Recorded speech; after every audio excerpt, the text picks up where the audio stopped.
lado bom de se torcer para o São Paulo é que não necessariamente você vai precisar fazer exame cardiológico todos os anos, porque você já tem um exame cardiológico todo jogo do São Paulo, porque todo jogo do São Paulo é um teste para cardíaco.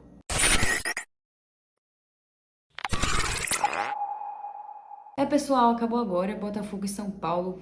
Duelo válido pela Copa Libertadores da América, foi o jogo de ida das quartas de final, né, dessa Libertadores, para definir aí quem vai para semifinal.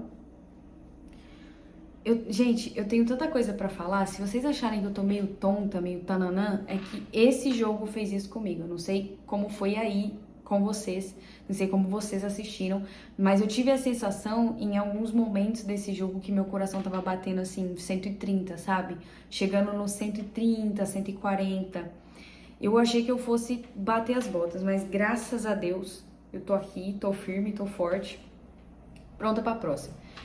Tem muita coisa pra falar desse jogo, mas é muita coisa mesmo.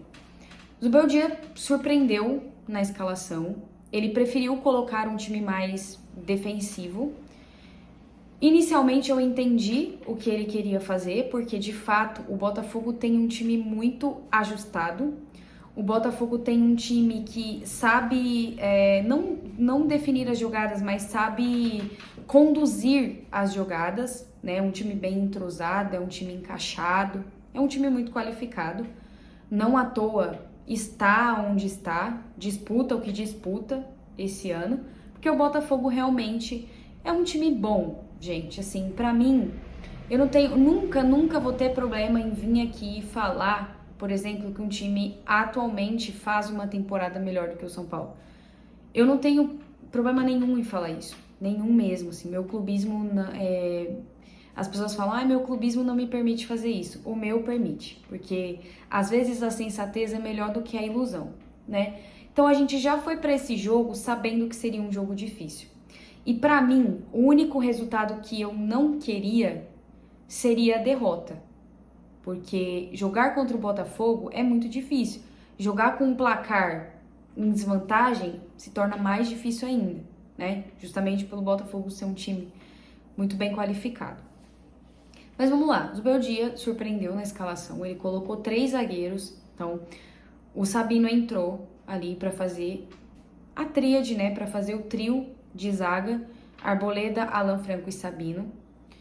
Colocou o Rafinha, colocou o Wellington, colocou o William Gomes, sacou, né, o Luciano do time. Isso aí foi uma surpresa para todo mundo e óbvio a gente vai falar da partida do William Gomes. E mandou um 3-5-2 a campo. O primeiro tempo do São Paulo, eu vou definir ele em uma única palavra: horripilante. Vocês não têm ideia do milagre que foi, porque, gente, o negócio é acender vela para todos os santos. Vocês não têm ideia do milagre que foi o São Paulo não ter tomado 2, 3 gols nesse primeiro tempo. Porque pediu. O São Paulo passou o primeiro tempo inteiro pedindo para tomar gol. E aí, qual que era a estratégia do Zubeldia? Óbvio, você vai jogar fora, a sua estratégia é: eu vou fechar o meu time, vou proteger a minha área, vou fechar o meu time e vou jogar pelo contra-ataque. Ele tinha um jogador que possibilitava ter o contra-ataque. Só que ter um jogador veloz não significa absolutamente nada num time com um meio de campo que não trabalha, tá? O meio de campo do São Paulo no primeiro tempo foi ineficiente. Tinha muitos buracos, os jogadores estavam muito espaçados, então estava um muito longe do outro. Quando pegava a bola ia tocar, errava o passe e dava contra-ataque pro Botafogo. Não tinha profundidade. E o William, no primeiro tempo, eu senti ele um pouco mais tímido. O que é normal, gente. É uma noite de Libertadores. E todo mundo sabe que torce pro São Paulo, sabe o que significa uma noite de Libertadores. E o moleque tem 18 anos. Então, não tem como a gente cobrar muito do desempenho dele, porque a gente sabe que ele é talentoso.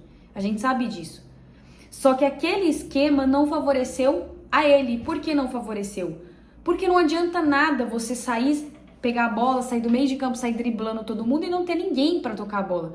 Na maioria das vezes, não só ele, como o Caleri. O Caleri também estava muito isolado. O Lucas Moura, muito abaixo. Partida extremamente atípica do Lucas, assim. Bem abaixo da média. Então, num contexto geral, o primeiro tempo foi muito ruim. Mas, assim, horripilante. O Botafogo mandou e desmandou no primeiro tempo. Só dava Botafogo. A impressão que eu tinha assistindo o jogo é que a qualquer momento o Botafogo iria fazer o gol. Que era inevitável. E aí foi se aproximando do fim do primeiro tempo e a gente só queria que aquilo acabasse.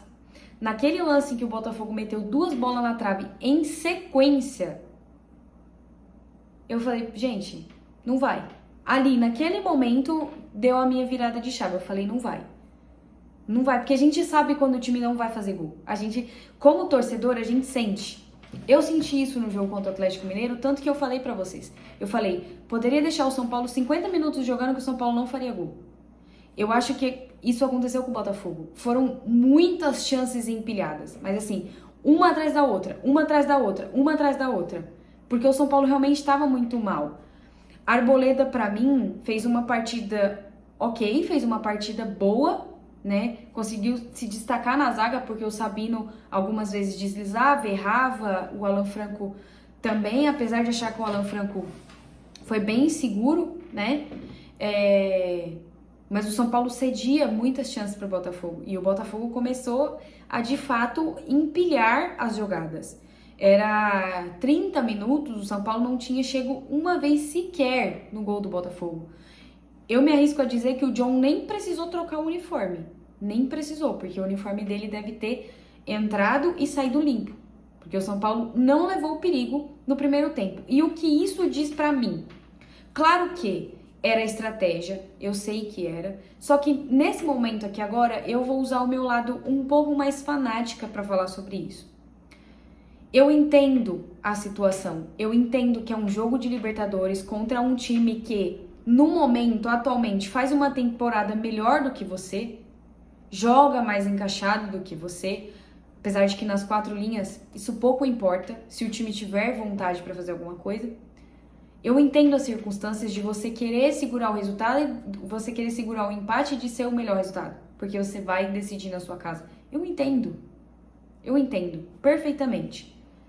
Mas quando você olha para a camisa do São Paulo e você tá falando de Libertadores, é inadmissível adotar esse tipo de postura. Eu sou a pessoa que mais odeia antijogo. Gente, eu odeio. Para mim, o antijogo ele tem que ser praticado nos minutos finais, sabe? Quando seu time tá para ser campeão e você tá ali faltando 8 minutos de acréscimo, tá ali faltando uns 8 minutos, aí você faz um antijogo, você cai, você faz uma cera, você segura um escanteio, você segura um lateral, aí sim. Mas assim, é a primeira partida.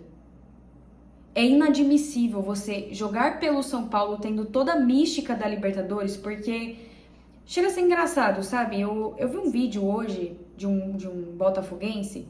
Não vou colocar esse vídeo porque eu não vou dar audiência pra ele. Mas eu vi um vídeo dele onde ele ri quando o cara fala que o São Paulo tem mais tradição na Libertadores. Ele dá risada.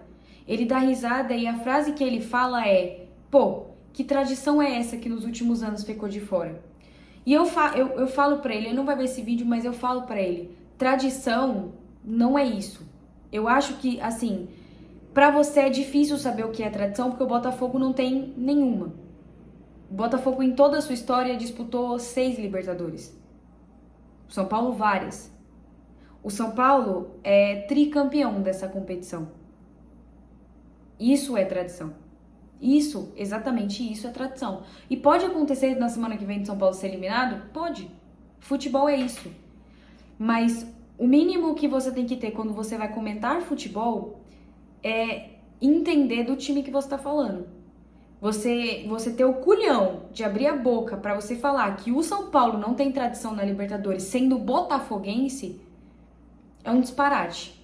Essa é a palavra mais basiquinha que eu vou usar, porque eu usaria outras, mas é um disparate.